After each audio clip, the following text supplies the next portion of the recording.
Are there separate first aid rooms? If you're wondering whether workplaces need separate first aid rooms, let's break it down. First aid rooms are not just a nice-to-have, but often a necessity, especially in certain types of workplaces. First, it's important to understand that the need for a first aid room depends on several factors, such as the size of the workplace, the number of employees, and the nature of the work being done. For example, in the UK, employers must comply with the Health and Safety First Aid Regulations 1981, which requiring adequate and appropriate first aid equipment, facilities, and personnel. In low-risk workplaces, if there are 200 workers or more, a first aid room is recommended. For high-risk workplaces, this number drops to 100 workers or more.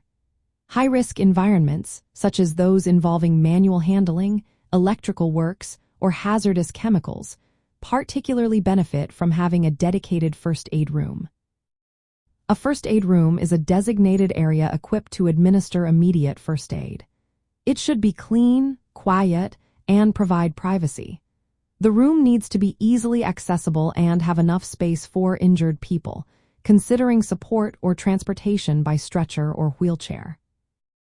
Inside a first aid room, you should find essential items like a first aid kit tailored to the workplace's specific hazards, hygienic hand cleanser, disposable paper towels, an examination couch with a waterproof surface, and an examination lamp with a magnifier.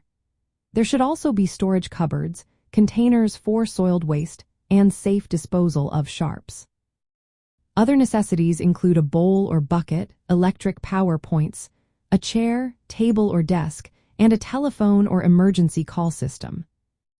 The room's layout is crucial. It should be clearly signposted, have washable surfaces, and be maintained in a clean and tidy state to prevent infections. This ensures that when an accident occurs, the injured party can receive immediate attention in a safe and clean environment. In some workplaces, especially those with on-site clinics or infirmaries, a separate first aid room might not be necessary if there are adequate first aid providers available during each work shift. However, if outside emergency medical services cannot reach the worksite within 5 minutes, then a dedicated first aid room is essential. So, to answer your question, yes, there are separate first aid rooms, and they are a vital component of workplace safety, particularly in environments where the risk of serious injury or illness is higher. These rooms are designed to provide immediate care and ensure compliance with health and safety regulations.